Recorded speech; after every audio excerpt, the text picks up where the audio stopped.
that you've been welding on has been what? Miles.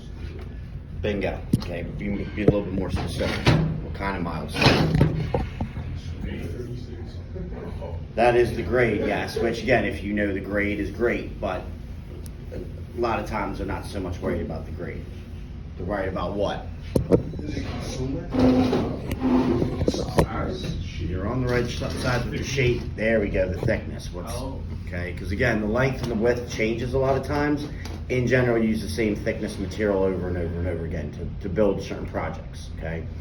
So up until now, you've been using 3/8 plate, okay?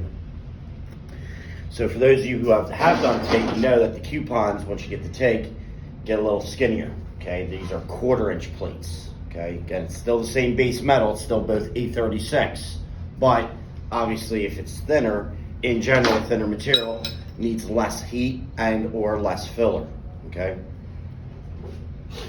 And truth be told, the only 1/4 inch plates that you do on the floor, again, are TIG welded. As you can see, you're going to be stick welding these. Now you can use either rod, you can still use an 1/8 or 332, okay? But we're going to have to turn that down a bit, okay? So we're going to get into the ranges tomorrow, roughly where you want to be to weld these out, okay? Because obviously, the thicker the material, then what happens to the heat and or filler goes up, okay? Now I need more heat, I need bigger rods, bigger beads, so forth, so on, okay? Because now we're going to be filling up super thick material. You follow me on that? Okay. So first things first, if I wanted to weld this out, me personally, I would get a live stinger. I'd have my stinger set up, ground clamped to the table or to the workpiece, and I would get the correct rods. Now, like we said, we've scaled it down to 70/18s, but there's different types of 70/18s. Again, if you look on any given one of these rods, notice at the very end there, see how it doesn't just say 70/18, see how it has the E, H4R. Okay, again, I got to give you all the letters and numbers. There's different types of 70/18s that are out there. Make sense? Okay? And again, you don't need to know what every last letter and number means, especially at the beginning. You just got to make sure that whatever's on there is on the rod or on the canister, the spool wire, whatever it is you're using to actually fill it. Okay, the TIG, guys who are on TIG, you'll notice the loose filler, you'll notice a flat spot on the filler, right? That's where it's stamped with what type of filler it is. So if you ever wanted to have a loose piece and you were like, oh, what kind of filler is this? Find the flat spot, it's going to be stamped there, okay? So once I have my machine set up, okay, for the welding, then what's the next step for the machine? Once you have the correct rods, the correct attachments, you have to what? Turn it on. Well, obviously turn it on, and then what? Into the settings. Bingo, what we call dialing it in, okay? Now again, this machine here is not like the one you have on the floor, okay? Because the one on the floor has a digital output, i.e. it's telling you exactly what your wire speed is, what your voltage is, if you're on MIG or flux. And with stick, once you flip it over to stick, then it shows you your amperage. As you can see, no digital output. This one just has A through J for your voltage / A. You can see how it has a V / A. V is if we're on MIG setting. Now I'm dealing with voltage. Once I put it to stick, now it's amperage, okay? And again, I'll be honest with you, I'm not exactly sure why one's the other or so forth, so on. Again, I'm not an electrician, okay? I don't know too much difference between volts and amps. I have an idea it has something to do with the current or the strength of the current, but what's the difference between the two? Again, that's really not my job. Make sense? Okay. If we are MIG or flux welding over here, okay, that's your roller speed or your wire speed, okay? But in this case, okay, and again, there's always going to be inside each machine some form of a chart, okay? So if you're not sure how to set that exact machine up to the metal you're using, I'm going to come here, find my process, say, okay, I'm using these rods here, DC positive, okay? But again, notice how it says E7014 or E7018? Yeah, that's the rod I'm using. See how that works? Okay? So I would come here and say, okay, I'm welding on 332 metal. And what am I welding on? Well, in this case, I'm all the way over here at 1/4 inch okay, material. So where those intersect, J, basically you gotta pin the machine. I.e., you gotta spin this knob to where it's max output. Okay, because again, this box here cannot do anything over a 1/4 inch material. Okay, it's just not strong enough. Wait, open it back up. There's always a chart inside as to how you set your machine up for a couple different metals and a couple different rods. Now, if whatever filler you're using or base metal you're using is not on the chart, then what do you think you have to do? Get a new machine. No, definitely not getting the machine. Turn it to the highest, I'm assuming? What's that? Would you turn it to the highest? It can go. How do you know? Then you can't guess. So again, what are you You going said to it was not on the WBS? refer back to the WPS? It's either going to be on the WPS or what else can you do? Come on, guys, eventually you're going to have to problem solve out there. I'm not going to hold your hand all day. Ask somebody. Either ask somebody, ask a senior welder who's been doing it. Yo, bud, I don't see it here on the chart. I know they said you've been welding here for 8 years. Do you know what to set my machine for 16 gauge sheet metal with this particular MIG setup? If that dude's been here 8 years, yeah, he's gonna know the sayings, and probably have a couple little tips and tricks for you. Hey, by the way, on the thin stuff, make sure you do this, that, or another, so you don't blow through. And again, teamwork makes the dream work. All right, ask the senior member. Very good. Okay. But if it's just you, let's say, by chance there isn't somebody else around, what do you think you're going to do then? Go to YouTube. Not YouTube, but you're on the right track. Google it. Bingo. Okay. But again, you're not just going to Google it. Where do you think you would specifically go? If it was this, like, oh, it's manual. So again, in the manuals, yeah, you could if you have the manual. Most people don't carry the manuals to the box on them. Website? There we go. You go to Lincoln Electric. Okay, literally on their websites, you can type in what machine you're using and what material they have, and it'll tell you. Yeah, just like if I'm a mechanic and you bring me a car that I don't have the owner's manuals for, I'm gonna go to Audi, look up the A8, 2013 A8, and try to find the owner's manual online, because all that stuff is usually online. Okay, or they make apps. They make welding apps. Lincoln has its own app. Download the Lincoln app. Like I said, you can go right in there, type in the machine, thickness of the metal, and then it tells you how to set the machine up, right down to what gas you need, flow rate, all that good shit. Okay, I heard something about the Lincoln, man. okay. So again, Miller has its own app/website as well. So if I'm now using a Miller machine, well, now I'm on the Miller website. Makes sense, right? Okay, like I said, power of technology. Okay, if it's available, obviously. But after a while, you do this enough times, you should have, again, if you're using the same stocks over and over and over again, in general, then do you really need to, refer back to the WPS? Here or there you might need to, but in general, you should have most of it memorized, okay? The other thing you can do, and again, this is for some of the machines, and my machine has this as well, and some machines, I don't like this setting because it doesn't run as well. But for the better machines, some of them actually have auto settings, okay, where you can go in there and you can type in, on the digital interface that you're using this wire and you're welding on that material, and the machine will set itself. Okay, so that's actually a nice feature, and my Miller has that. And actually, I use the auto settings now too, because it really does, you know what I mean? Push it right there. But like I said, some of the cheaper brands I've noticed with the auto settings, a lot of times I still have to dial the manual to get really humming right, okay? Because their technology, the algorithm as they call it, just isn't as, as refined. You know what I'm saying? But that's also why you're paying for that top end Miller, is because now I don't have to hand set everything. I can just say that I'm MIG welding with this wire, I'm welding on 1/8 inch material, and bang, wire speed, voltage, all that good shit. Flow, you know what I mean? Sometimes some of these, they even make like digital regulators and shit, you know, so forth, so on. It'll set its own gas pressure, you know what I mean? Sets everything. Right? Okay? Because again, you know, if I'm delivering packages for Amazon, could I drive a stick?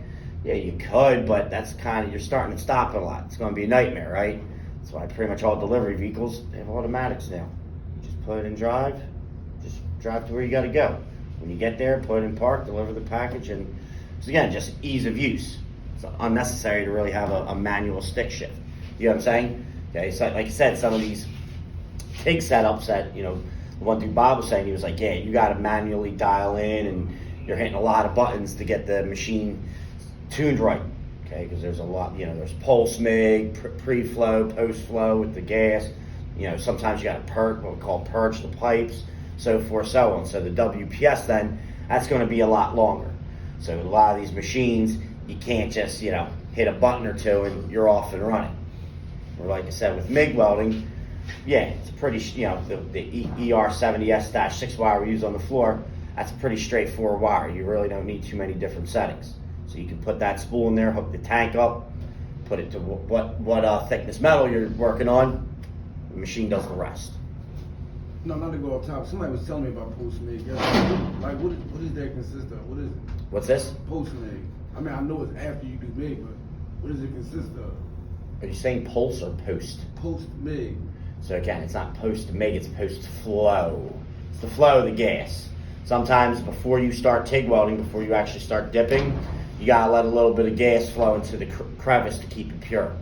Then you start welding. After you're done welding, you don't pull the torch away. It cuts off the electricity, so you're not frying anything, but then you keep the torch there post flow because it throws a little bit more gas there to help keep it pure. So that's for TIG? You can set it up for MIG as well, post and pre and post flow. I think I've seen it in a video. Because like I said, it all depends on the purity, how pure the metal is. Yep. Like I said, sometimes you got to purge pipes. Anybody know what purging pipes is while we're on that? To get the gas out of it, basically. Actually, it's putting gas in there. Because again, if I got to weld something to here, I might have to take foil and cap this, and then you actually pump gas, argon, into the pipe. That way when I cut a hole and then put the fixture there, there's argon on both sides.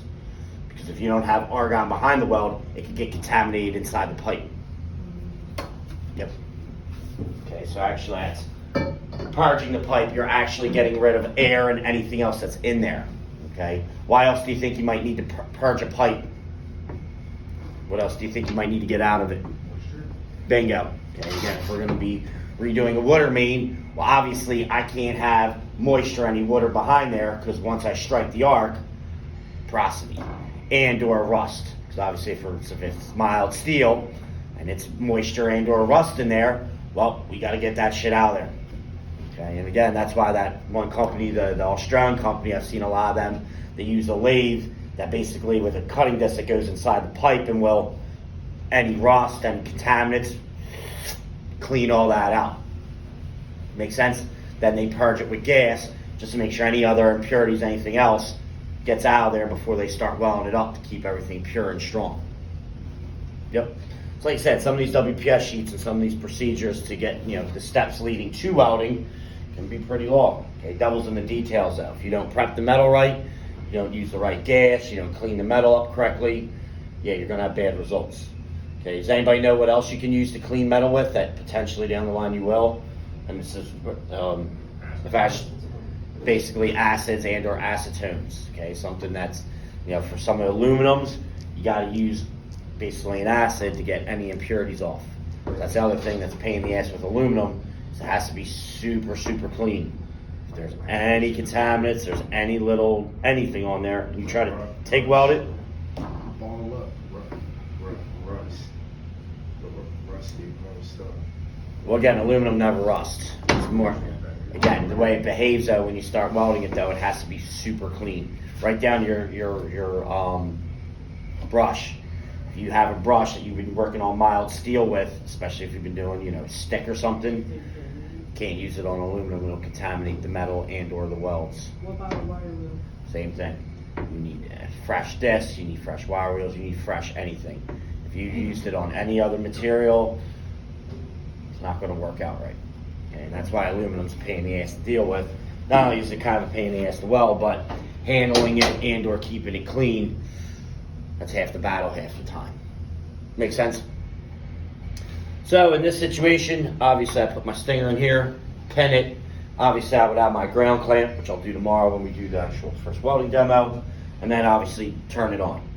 Now what do you think I'm going to do next? Again, still has to deal with the box. I'm not moving on to the material just yet. What you always want to do before you're going to take a field test before you actually start taking the test. Make sure it's on. Well, like I said, it's on. You know, the settings. Practice. Right? Bingo. Get some scrap and practice a little bit. Okay, that way, you're warming yourself up, get your wrist ready, get your mind ready, so forth, so on. And if by chance that the settings are a little bit off, you want to find that out on the scrap. Okay, because yeah, the machine might say, yeah, it needs to be at 22 volts and a wire speed of 280, and you go to weld on that, it's a little hot for your liking, and you blow a hole through it. Well, if you did that on the actual test plate, you failed. Oh, but I didn't know, or again, that's on you to make sure your machine's running correctly. Again, that's why I'm paying you as a welder. Again, I'm here to help you, I'm here to point you in the right direction, but at the end of the day, not everybody welds exactly the same. Okay, that's why you get a range.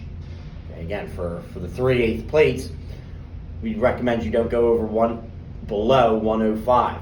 I have seen people pass at 100 amps, but you're really playing with fire. You know what I'm saying? You're running a little bit too cold for those thickness plates. Vice versa, you don't really want to go over 125. 125 or up on the 3/8 plates. Now the problem is you're probably going to either chew away at your edges or just blow through the backing strip. So in general, most people that take the test, it's usually 110, 115. That's where most people, okay, have their machine set when they're welding those up. Make sense? Okay, but again, you got to dial it in. Not everybody runs exactly the same. So I've been doing it for a while, so I run a little bit hotter. That way I can move a little faster. Okay, so when I take that test, it's closer to 120, 118 to 120 in general. Make sense? Okay, but again, it's on you. You're the one who knows your habits. You know if you move a little slower, if you like to move a little faster. Again, as long as you're, meeting the parameters, as we say, and the welds look good, it passes inspection, and it's done in the time allotted, you get the job done. Make sense? Okay. But like I said, eventually you might want to start playing with these heats, maybe start going up in heat, okay? Because like I just said, the higher the heat, the faster you can move, the faster you can get done. Okay? Because again, if I got 10 candidates coming in to weld and I only got 2 positions, well, obviously, math, blueprints, and actual welds when it's done, that's the main thing I'm going to be looking at. If that's not accurate, well, then you don't move on to phase 2 of the, hiring process as as a candidate. Make sense?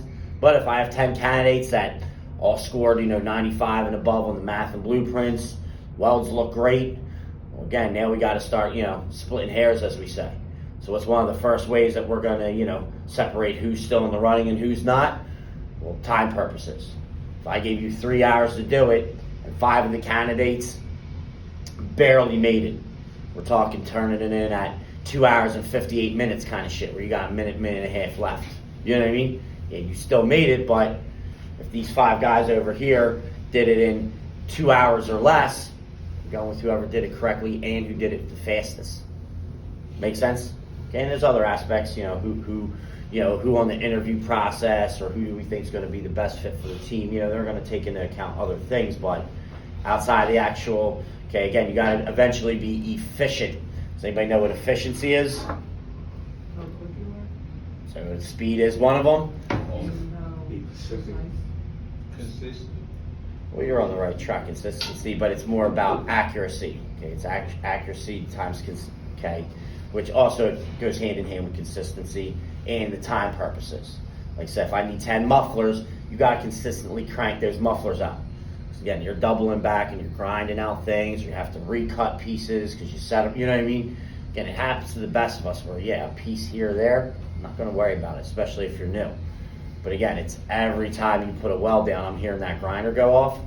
Oh, I'm going to be in your booth real quick. Like, why do I keep hearing the grinder over here? We're past the prep phase. We're at the phase where you should just be locking the pieces into the jig, tacking them, banding them up, and getting them ready to be put in the box, basically. Packaged up and shipped out. Make sense? Okay? So again, you gotta be able to do it accurately, first and foremost, but eventually, it's time purposes. That's why I always ask guys, if I gave you this right here, the D11 we call it, and said we're gonna stick weld it, realistically, how fast do you think you could get it to capped? So if you don't know, or you're like, I have no clue, well, guess what you want to start doing then? Timing and stuff. Bingo, start timing yourself. Okay, because again, I could probably run, again, from the time you give it to me to the time I grind it down, so forth, so on, with stick, I'd say probably about an hour, maybe an hour 15, depending on, you know what I mean? If anything goes wrong or I need to grind anything out, which in general, I might need to touch a weld up, but like I said, if you're sitting there after you run a pass, there's all porosity. Now you gotta grind that whole pass out. Yeah, you're killing your time. You know what I'm saying? Okay, so again, how fast do you do it, and how many times do you gotta refer back to the grinder? Eventually, like I said, some of these locations you're gonna work at, once you start welding, you can't use power tools. So the D15, it's illegal to use power tools while you're welding. It's part of the parameters. But that's for, like I said, bridge code and iron workers and things like that, which, you know, some people, you know, will never get to that level. Just to be honest with you, it's a little bit different of a ball game once you start dealing with structural. Make sense? Okay. But like I said, regardless if you're doing gates or bridges or anything in between, yeah, I can see porosity in your weld. Yeah, it's a fail. You know what I'm saying? Okay.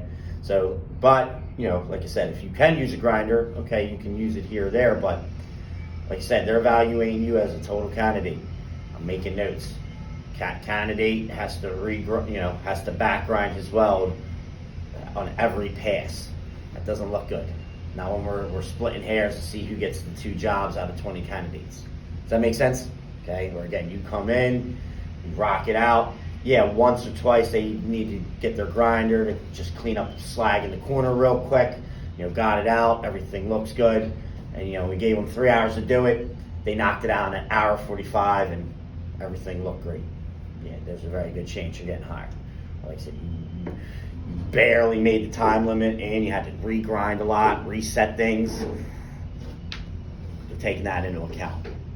Like I said, apprentices, you know, very beginning, pretty much as long as you can read a tape, you can put 8 couple beads down. A lot of places will give you a shot. But like I said, you're not getting paid quite as much at that point. Again, the more skills you can show up front, in general, the more money they're going to start you at. So in this situation, stinger, obviously then my ground clamp goes in the negative side, okay, because again, the polarity is DC positive. And that will get hooked on to, hook it right there for now. Now obviously I'm not turning it on because I'm not going to that, but, and like I said, I'm not going to remove the whole gun because it's unnecessary for what I'm using it for. But if I was going to be, you know, carrying this all around the building for the next couple days, weeks, and we're just going to be stick welding, you better believe I'm taking that gun off, so that way that's not in the way as I'm moving around. Just one less cord I got to worry about. What else do you think, if I'm going to be strictly using stick for the next 3 weeks, let's say, what else do you think I'm going to remove? The spool. Bingo, get the spool out of there. Again, there are only 10-pound spools in there, but why carry extra weight when it's unnecessary? That 8 pounds after after hours and hours of, you know, up and down ladders, so forth, so on, you know, at the beginning of the day, yeah, that extra 8 pounds, no problem. By the end of the day, that's like, you know, feels like a 50-pound weight in your hands. Make sense? Okay.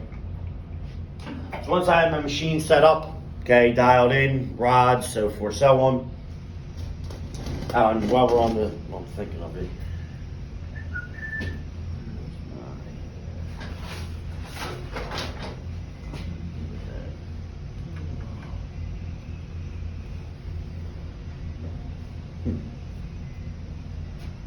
There it is. So this right here is actually my rod holder. Just so you know, if you ever have a rod holder, you know, on your workstation,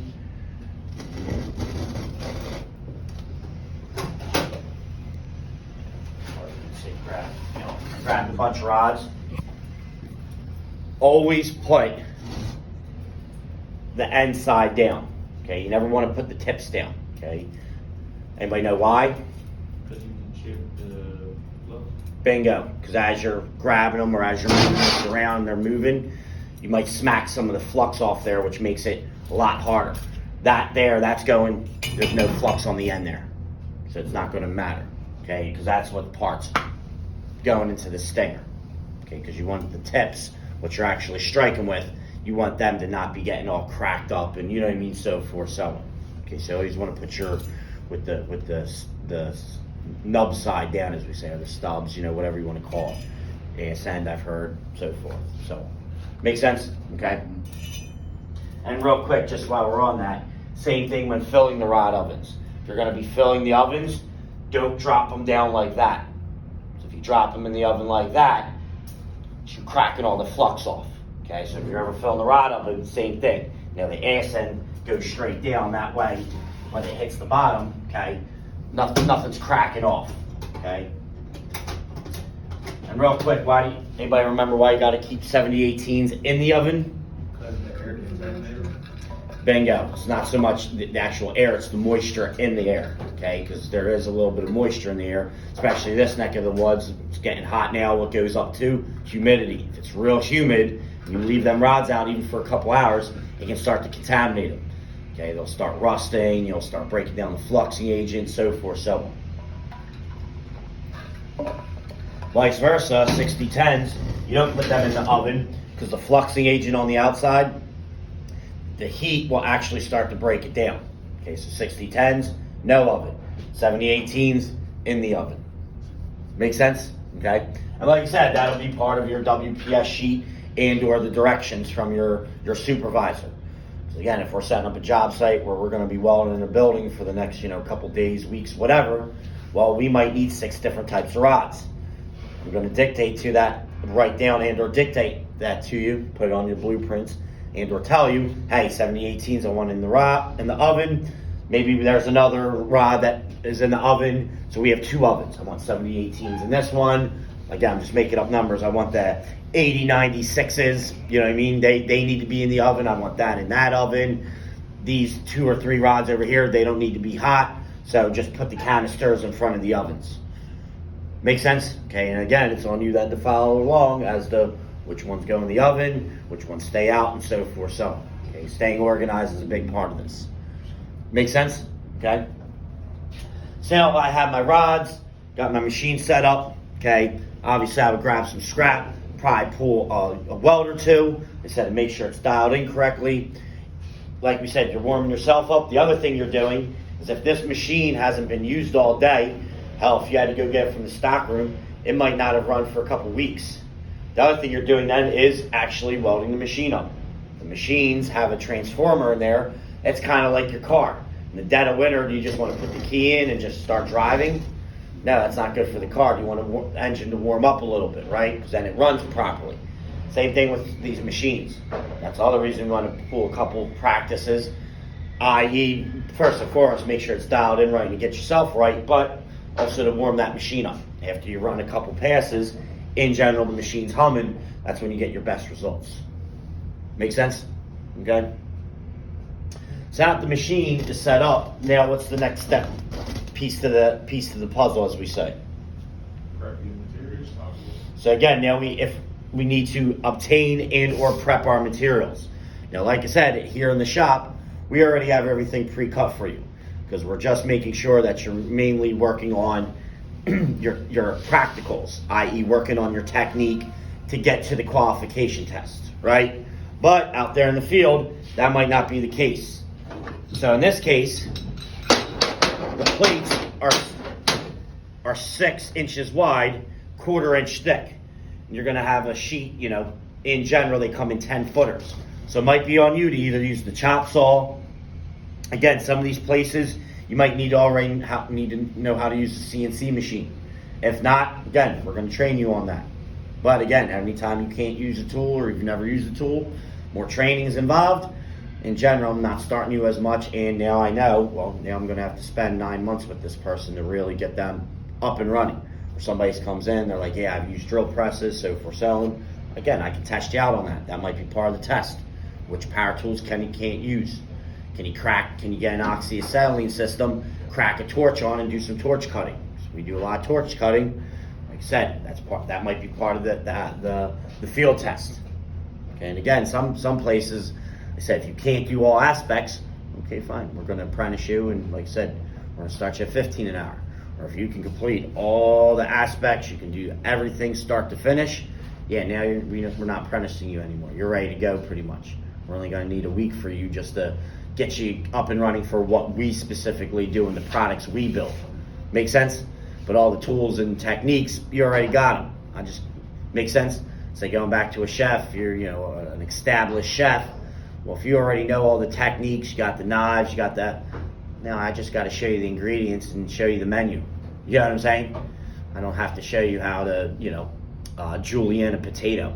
Which, like I said, if anybody who knows cooking, anybody know what julienning is? It's not, that's mandolin. Julienning is one of the most famous cuts because it's a square cut. It's basically what you cut potatoes in to make French fries. The square, long strands, that's julienning. We call a mandolin, that's mandolining. That's when it's the really thin strips.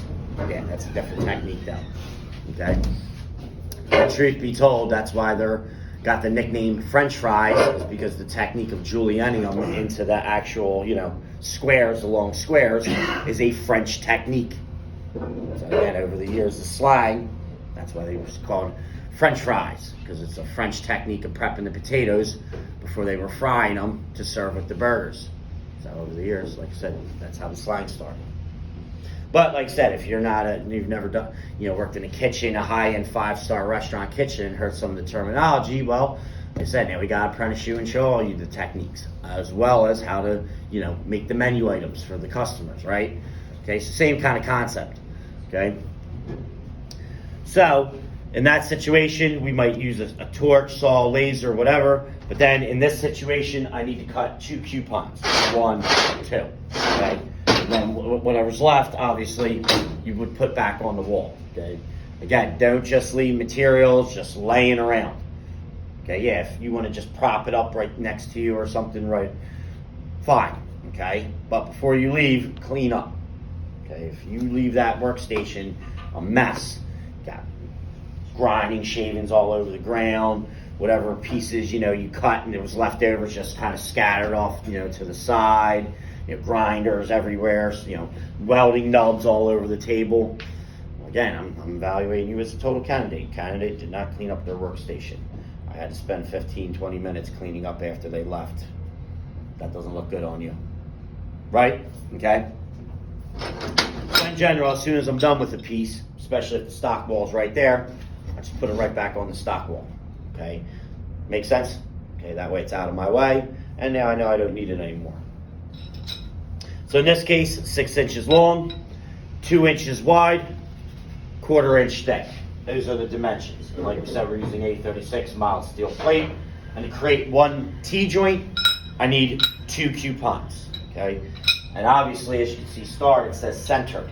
Now, is that enough information right there to set the T-joint up? Which way is it centered? Again, I could center the T-joint this way. I could also center it this way. See how that works? Okay. So again, to figure out which direction it should be facing, now we need to refer to our blueprint. And in this case, to set it up, okay, to show you which way it goes, we're using the front view. Does that make sense? Okay. Because in this situation, to set up the plates, do I need any other views to show you how to set it up? In this situation, actually, no. Okay, because again, could I give you the top view? Yeah, but that's not showing you any more to how to set it. Make sense? Okay. Now, if I didn't have the stock list over here with all the dimensions on it, can I show you all the dimensions from just the front view? Okay. Because again, if I hold that T-joint up, yeah, we can see the width of that piece. I can see the width of that piece. I can see the thicknesses. Can you see how long the piece is? No. So I would either A, need to do a side view, or I would need to do a top view to show you then how long the actual pieces are. Okay? But again, just because it says centered, well, to which direction is it centered? Okay, again, if we have squares, 2 square pieces, yeah, then it doesn't really matter. Because again, they're square. It's going to be centered, okay, whichever direction you face it. All 4 sides are equal. Once they're rectangular, yeah, now you got to be really careful as to which side is which, okay? And again, this is still just, quote, quote, a flat piece. Once now you're dealing with, channel, I-beams, piece of angle, so forth, so on, how you're going to center them and rotate them and so forth, so on, that can get a little bit tricky. Because now, again, you take that piece of angle, and it's supposed to be set that way, and you set it that way, you just totally change the geometry of the project, okay? So in this situation, from the front view, now I can tell, okay, it's being centered to the 2-inch side, okay? So that tells me now that that's what the T-joint needs to look like once I'm finished, okay? So, before we move on,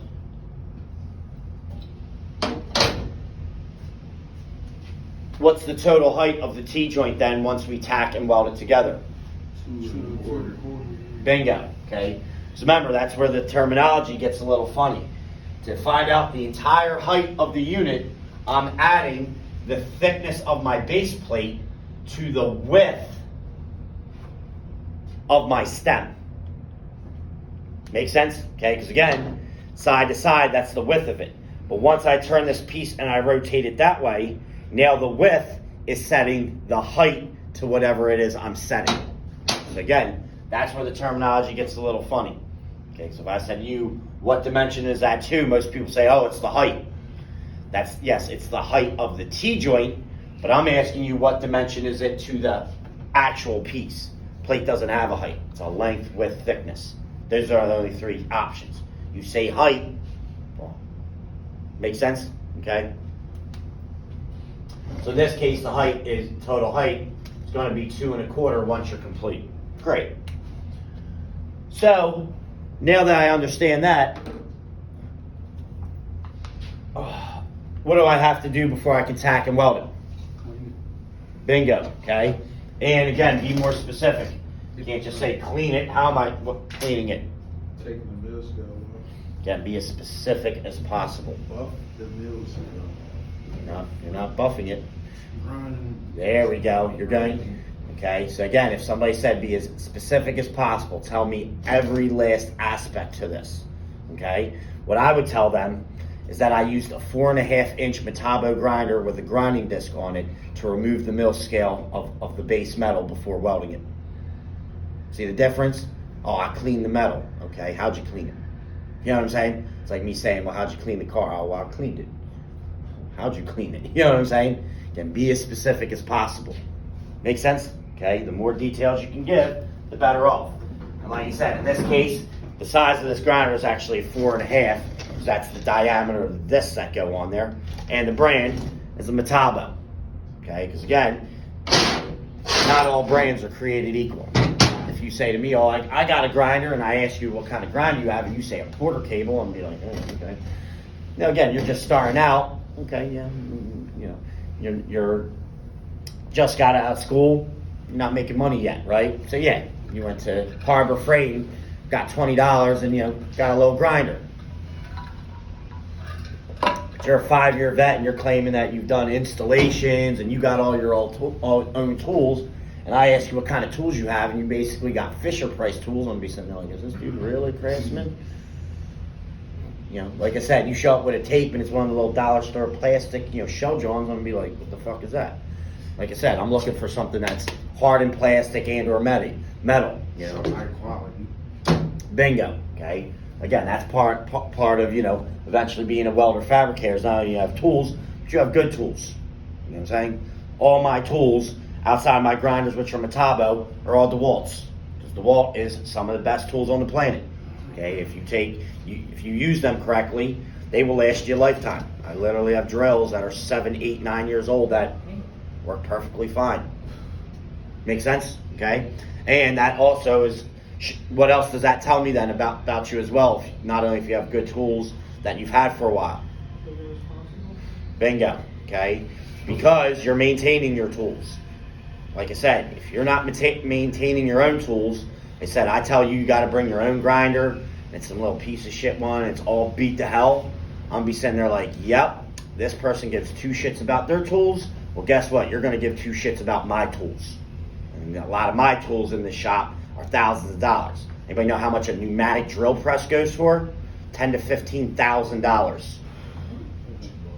So, okay. Again, if we're drilling through thick, heavy plates, I can't just use the little hand drill. I need the big drill press with the hydraulics on it and so forth. So, makes sense? Okay. So, like I said, if you're not taking care of your own gear in general, you're not going to take care of my gear.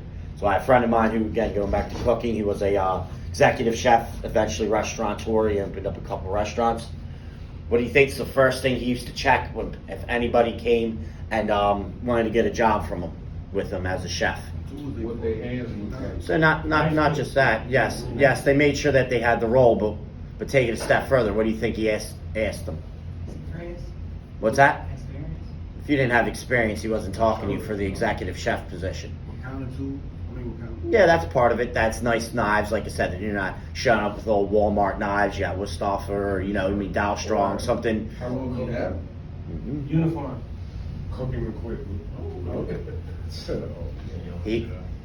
He said he would have a hard root vegetable, and he would ask to see their knives, and he would cut with them. He's like, because if you didn't hone your blade, you couldn't even be bothered to take a whetstone and sharpen your blades before and sharpen your own knives. You're not my executive chef. Because any top executive chef, they sharpen their knives at least once a week with a whetstone. He's like, every Friday is whetstone day. Get ready for the weekend, because the weekends in general, that's when you're the busiest. So he's like, every day, Friday morning, me and all my chefs, for an hour or two, we just sit there with whetstones and we just hone our blades getting ready for the weekend. He's like, I've had guys, I asked them, they don't even know what a whetstone is. You know what I'm saying? Oh, I go to a sharpening service, that's all fine and well. He's like, but if you're an executive chef, you know what I'm saying?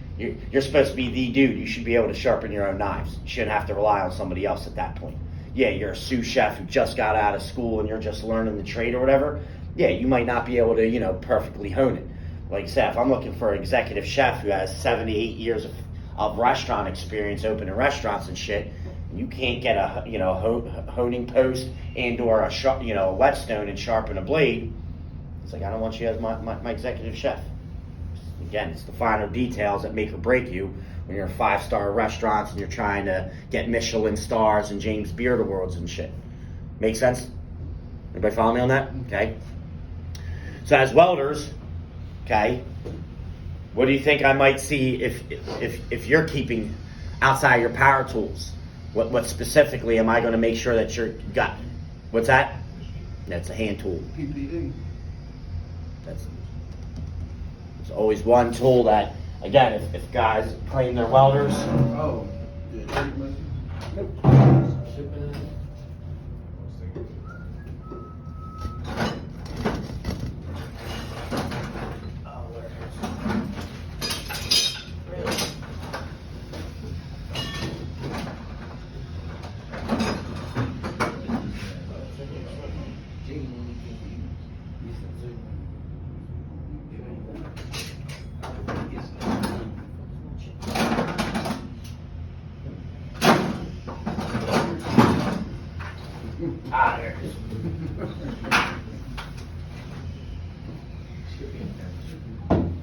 Again, if you know what you're doing, you can take a grinding disc and you can rehone that. And every so often, you want to do that.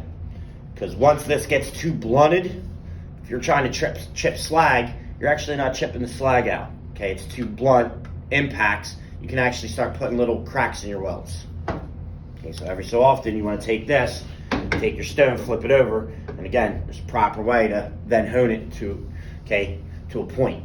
Okay, and again, you don't got to do that every day, but in general, when I was in the field, same thing. About once a week, grab a grinding disc, sharpen it up real quick. But it's same thing like an axe, like when you Yes. Okay, because again, if you got a dull axe, you're not chopping anything, right? They said if I gotta rake my corners and it's not nice and tight, not nice and sharp, like I said, it can actually damage your weld, okay? Does a flat wheel work the same? Again, you guys gotta get away from these flat wheels though. Unless you are buffing welds out to paint, you will never use a buffing disc in the field. It's grinding discs, okay? Because again, the flat wheels, two things about them. First and foremost, they wear down a lot quicker. Okay, they're only for fine surfacing. Okay, why else do you think a lot of companies, okay, limit and or some of them don't even use flat discs? But if they do have them, they're very tight with them. Well, like we said, yeah, you need them more often. They also cost a hell of a lot more. Okay, like I said, a grinding disc, you're talking $5-6. Some of these flat discs are like $20-some a disc. Okay, again, some of these grinders, some of the bigger ones, obviously the bigger the disc, the more it costs, so forth, so on. That was Okay. the only disc that came with my grinder. What's that? So that was the only disc that came with my grinder. Mm-hmm. Exactly. Okay, because again, flat discs are expensive, so usually they don't add them. Same thing with your wire wheels. Wire wheels can get a little costly as well. And that's also why I said, you know, yeah, you need to touch something up with the wire wheel real quick, great. But if you're sitting there after every weld because you're not holding your corners right, using a grinding disc to, you know, to get all the slag out, like I said, not only are you wasting time, but you're wearing down that wire wheel unnecessarily because you're not welding right. Okay, again, every last aspect to that goes into that project that you're wasting, that's money out of my pocket. Like I said, every time you have to regrind and redo a weld, not only are you wasting time, but you're wasting my filling. Okay, and like I said, they track it. Okay, they know exactly I remember at the gate factory, it was all TIG welding. They would give you a 50-pound spool. They knew exactly how many gates you better get out of it.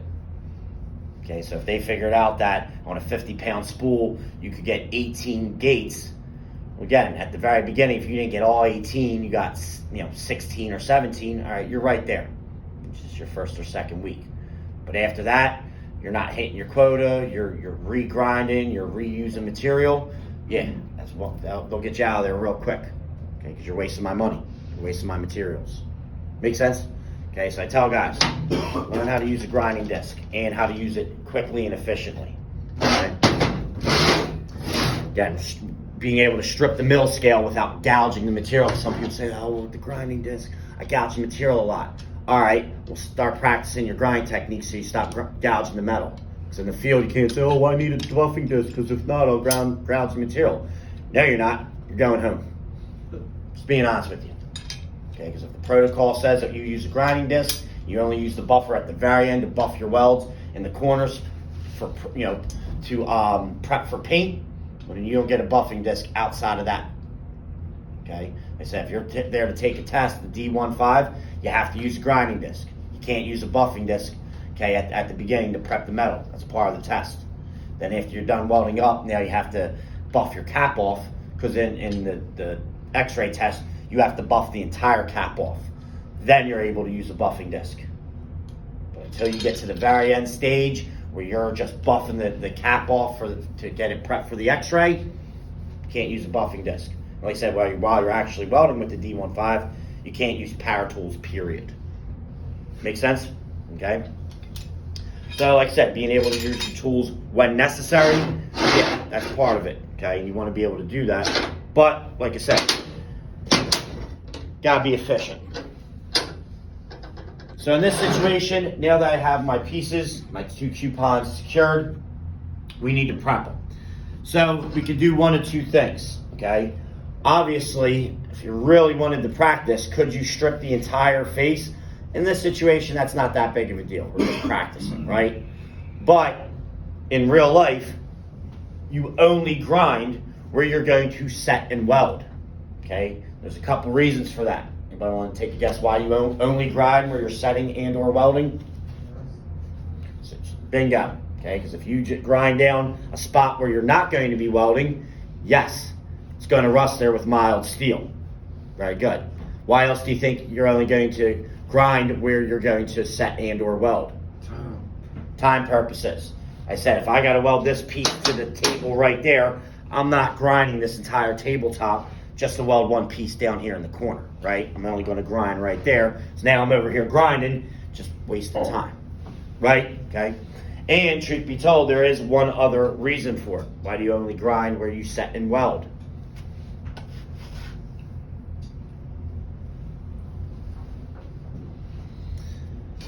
Again, finish work. As you can see, there was some tacks and stuff on there, but see how I just ground that down right there where the tacks were and whatnot to clean it off for when I do the demo tomorrow. We'll see how you can see all the little swirls in it. If I paint that right there, that's gonna look like shit. You know what I'm saying? So again, I only got a weld and then there's a little something there. Well, again, now that we do have to buff it and get it ready for paint, I only want to have to buff just a little bit. Because if you paint over material that has mill scale on it, it lays perfectly flat. There's no swirls, there's no nicks, there's nothing there. You take a grinding disc and grind that off, yeah, as you can see, now there's a bunch of swirls in the material. Now I have to get a buffing disc and resurface that entire unit to a mirror finish for paint, for presentation for the customer. That takes a long time to buff something to a perfect mirror finish. Does that make sense? Okay? Again, devil's in the details, okay? Like I said, yeah, we're welding something underneath the car. You're gonna need to back buff it. Just welding the new muffler underneath the work truck. Not grinding or buffing shit, right? You know what I mean? But now we're doing railings, like I said, in front of a 5-star restaurant. Yeah, the corners, everything, we're gonna have to go back and buff all that out, smooth everything out, so when we paint it, it's got that nice, clean look to it. Make sense? Okay, so if you're grinding in places you're not supposed to, yeah, that's that much more buffing I gotta do to prep this for paint. Make sense? Okay? So in this situation, since we're setting up a T-joint, and the pieces are exactly the same size, doesn't matter which one's my base and which is my top. In this case, it doesn't matter, okay? Now, vice versa, if I said to you we're gonna be doing the base is 3/8 and the stem is 1/4, yeah, now I gotta grind it a very specific way as well, right? Because in that situation, I would need to take this right where the center is, right where I'm gonna weld, and grind that piece like so, and then the other piece, grind the bottom sides on both faces. See how that works? Okay? But in this one, you can just pick one or the other. But that's what you have to do. One of it's gonna have a grind mark, and some people, truth be told, myself included, for the base, I just grind the entire face for it. Because again, you're gonna be packing welds out and up. It's got pretty tight, you know what I mean? But like I said, if this piece was as big as that and I just had one piece going there, yeah, I'm not grinding the entire face off. I'm gonna figure out where that goes, roughly how much weld, and then I'm gonna grind just down on this end for that piece to be set. See how that works? Okay? So it doesn't matter which one you do first or second in this situation, but the piece that's gonna be facing down, just make sure after you pick a side, and I usually grind it about halfway. Okay, I do a half here. Make sure you flip it end over end, then do it so that the ground pieces match facing downwards. I've seen times where pieces grind it this way, flip it and grind it, then that's ground down there and that's ground up there. Obviously that's not gonna work, right? Okay, so again, whichever piece you're gonna use as your stem, whichever way is facing down, make sure the other side you're grinding the same bottom as we say, okay? So, just watch your eyes.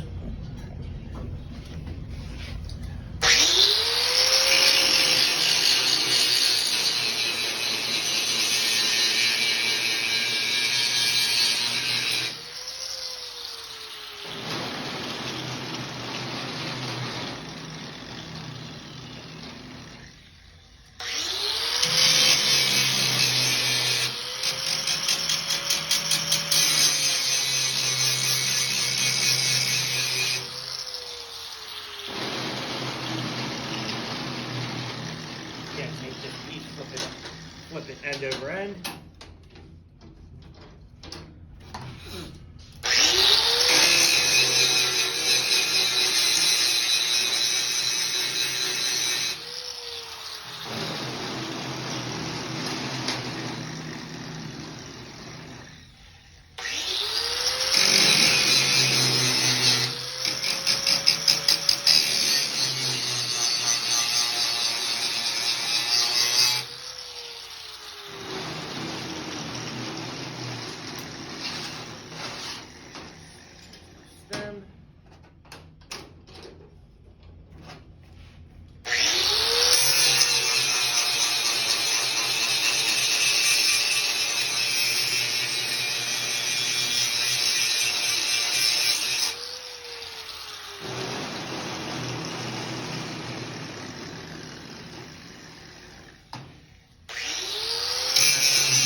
How long did that take?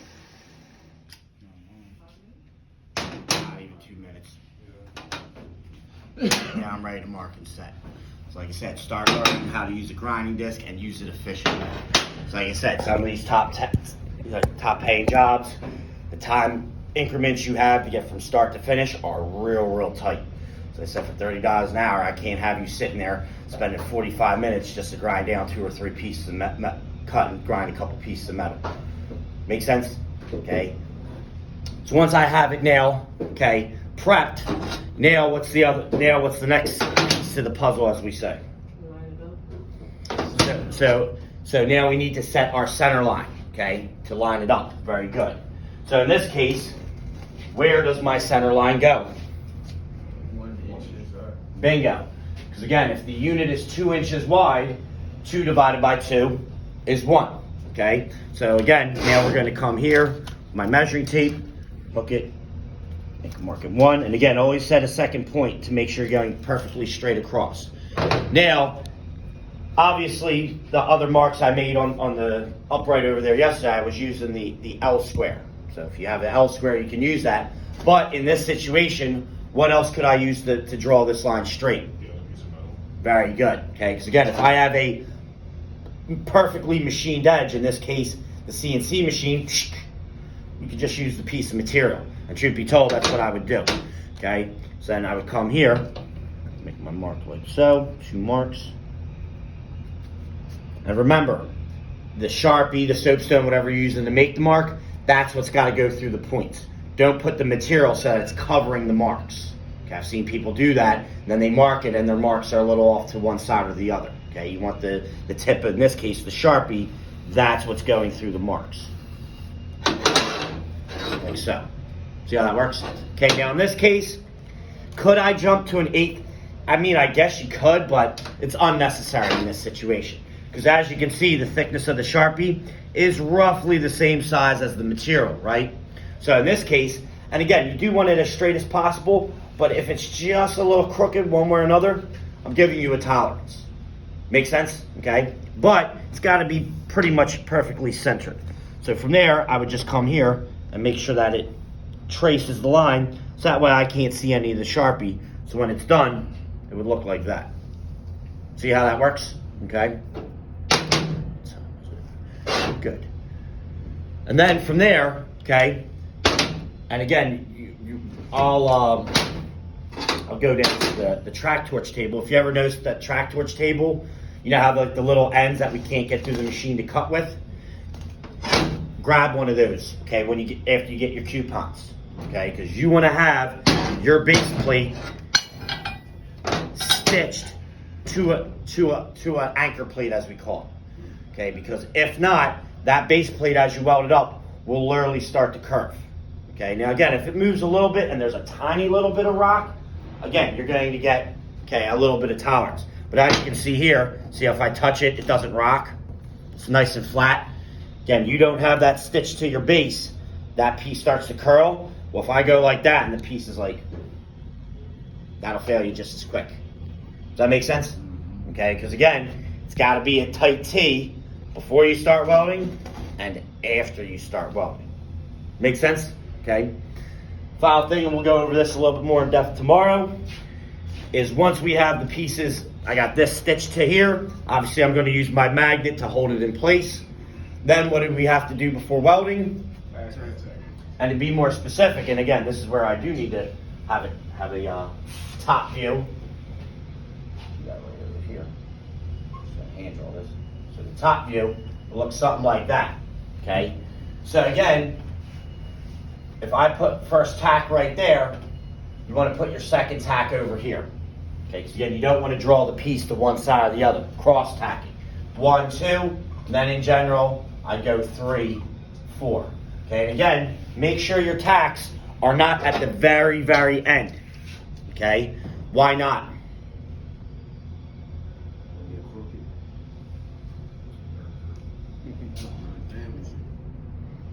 You won't be able to go over it. Bingo. Okay, tacks don't have any structural integrity. They're just placeholders. When you're welding, you want to incorporate your tack into your weld. Okay, that's why a lot of the TIG guys I see, they tack it at the very corner here before welding. which is fine. Again, you're just practicing, but that's not always an option. Why can't you always just put the tack there? Because again, after we're done welding this, well, that might have to go flush. So if you put a tack there, well, now you got to grind all that out. It's in the way. So when you're tacking these, come in about a quarter to a half inch. So when I tack it, I put it right there, okay? You could even come in a little more if you want. That way I can strike my arc, get my bead going, and then you weld through the tacks. Does that make sense? Okay, because next week we're going to get into stitch welding. When you set up your stitches, you usually put a tack and a tack to see where you start and stop. That holds the piece in place. It's not like the tack. If the tack was there, I would just stop at it, right up to it. You weld through it. Same thing again, if I did have to weld this whole seam, and there's a tack here, a tack there, let's just say, well, as I'm welding, you don't stop at the tack, jump over it, and then pick your weld up.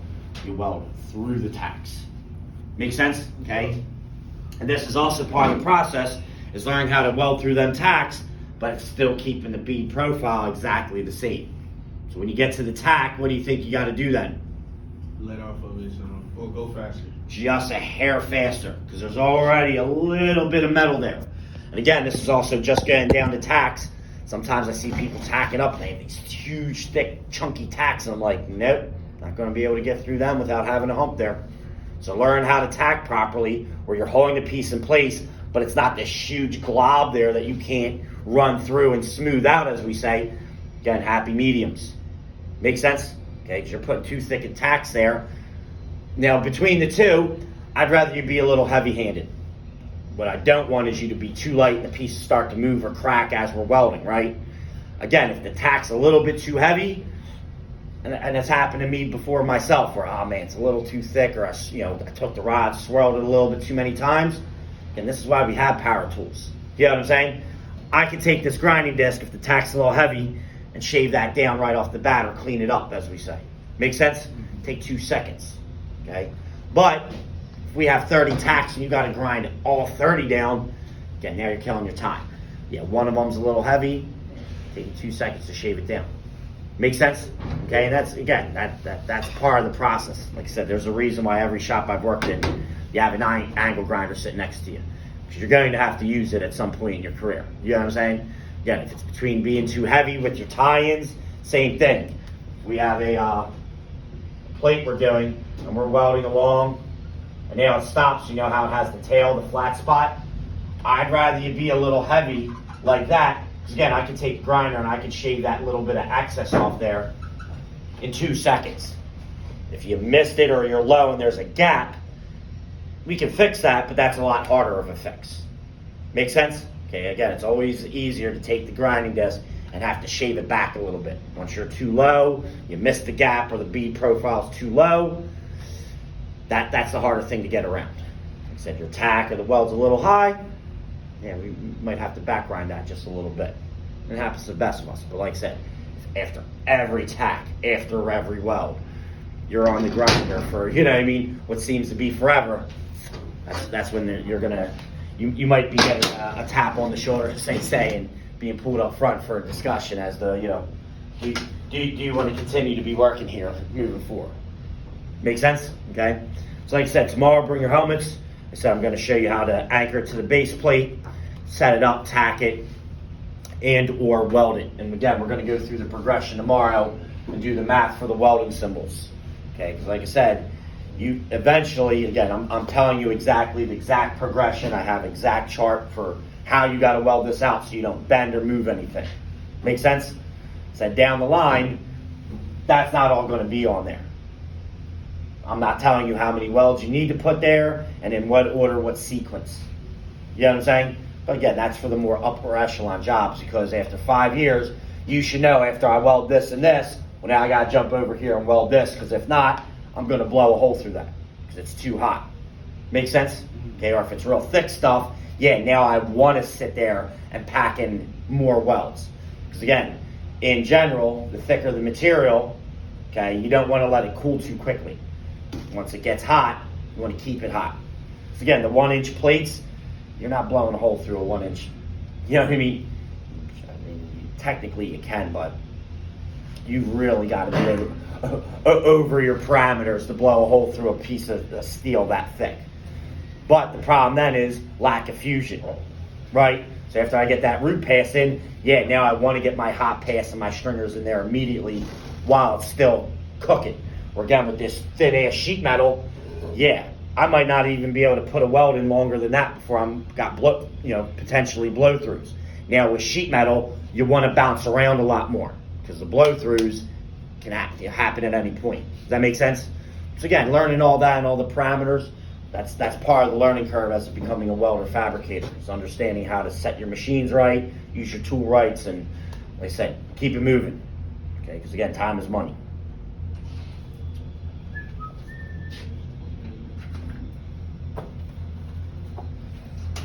Real quick.